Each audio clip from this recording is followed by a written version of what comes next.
Bash in Berlin is coming up this week. This Saturday, I'm going to be going over every match that is on the card. We're going to jump straight into it. We start off with, I assume, is the most predictable match on the card, which is Cody Rhodes versus Kevin Owens for the Undisputed Championship. They've been doing slight teases here and there of Kevin Owens potentially turning heel. I don't think KO is going to turn heel during the match, but I do think they will play a story of him constantly deciding whether or not he want to go the extra mile of doing certain moves on Cody Rhodes to pick up the victory, which will end up costing him the match, in my opinion. Cody Rhodes is obviously, in my opinion, is the obvious clear-cut winner. There's no way he should be losing this match, but this match should be a banger. WWE have shown in the past where even if a match is predictable, they would still put out a good match. We just saw at King and Queen of the Ring, Cody Rhodes versus Logan Paul. That was a great match. Same with the AJ Styles, the two matches they had at Backlash and then at Clash. They had amazing matches. So this match, I expect nothing more but a great match. But Cody Rhodes is the obvious clear-cut winner. I do think Kevin Owens on the episode after Bash in Berlin, I do think KO will turn heel on that episode, and then they can have another match at Bad Blood, continuing their feud. But I have Cody Rhodes retaining the undisputed WWE Championship. Next, we have the Judgment Day, Dominic Mysterio and Liv Morgan versus the Terror Twins and Rhea Ripley versus Damian Priest. This match is actually a little bit less predictable than the other matches on the card. I actually think this match can either go either way. It wouldn't shock me if the Terror Twins win, but it wouldn't shock me if the Judgment Day win either. In my opinion, I do think Liv and Dom are going to pick up the victory here. I originally had the Terror Twins, but based off Monday Night Raw, the Terror Twins ended up standing tall. And I do think there will be shenanigans because they're not going to lose cleanly. I do think the rest of the Judgment Day will interfere. Now, they could do a story where, since the Terror Twins helped out Rey Mysterio and LWO last week, LWO could come out to even the odds and help out the Terror Twins. But based on my predictions of the show, I don't see a world where all baby faces win. A heel group has to win, and this is my heel group that is going to win. I think Dominic and Liv Morgan are going to get a crazy reaction from the Germany crowd that's going to boo them out of the arena. So I think they are the perfect team to have win this match, and I think all the other baby faces will probably most likely win their matches, but it could go either way.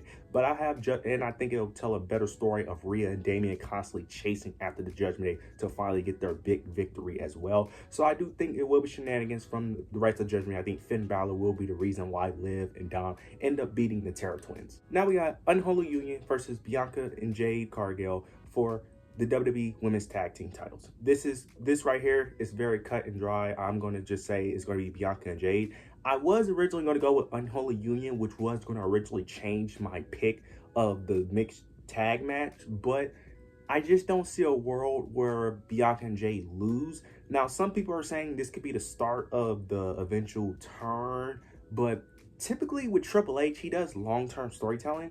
And typically he does teases with his turns before he actually does it.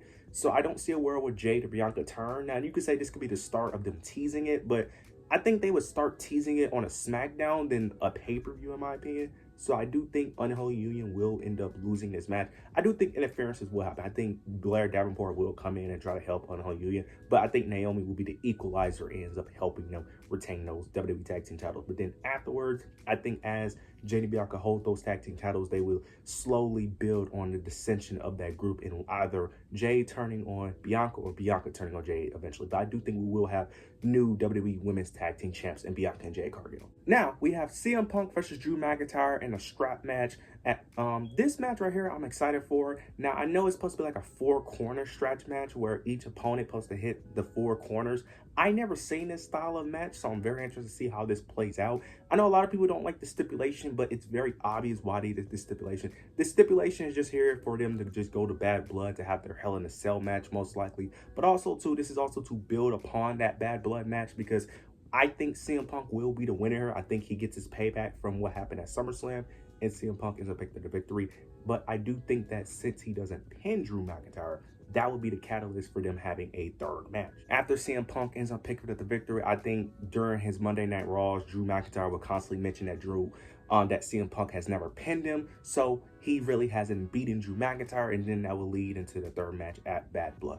I'm excited for this match overall. I know a lot of people don't like this stipulation. I do think a strap match is a bit weird, but I understand why they chose this stipulation. I think CM Punk should obviously win this match so they could just go 1-1, and then the final match be at Bad Blood, and then I'm assuming that's when they integrate Seth Rollins back into the picture of the feud between either CM Punk or Seth Rollins, or you could do some weird triple threat feud where they all feud at the same time. But I do think CM Punk is the right winner for this match. Now we got for the main event, Gunther versus Randy Orton. This one, I really think it should only be Gunther. Now, I know a lot of these Randy Orton fanboys who want him to beat the Ric Flair record for 17 titles.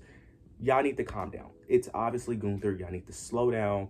That's not happening, bro. Like, people who really think that Randy is going to win is just crazy, because they're not going to have Randy switch brands. It makes no sense for him to switch brands. Makes no sense.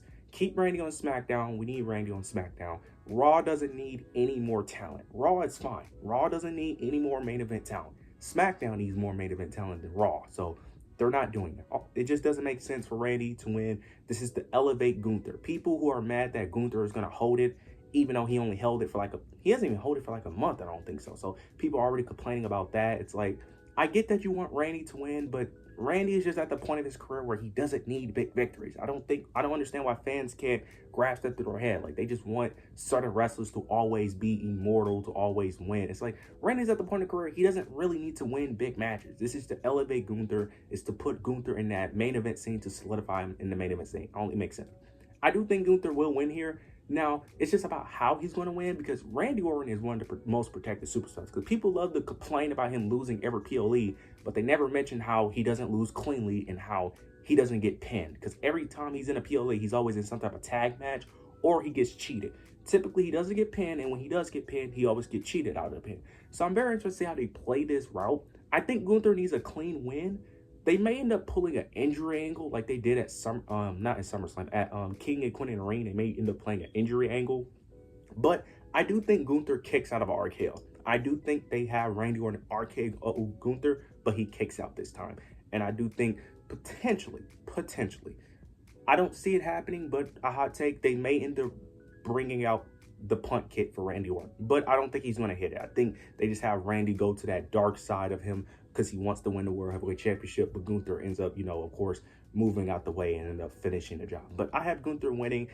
This match card, I do think it's a little too much disrespect. I understand it from top to bottom. The card looks good. It just doesn't look as pretty, mainly due to the story that they're playing in each match. But in terms of the people in it, the match card is amazing. It's just the stories that's playing into the matches aren't as exciting. But overall, I'm excited for the show. You guys let me know your predictions below. Let me know what you guys think of Bash and Blend. Make sure you like, comment, subscribe. But yeah, that's it.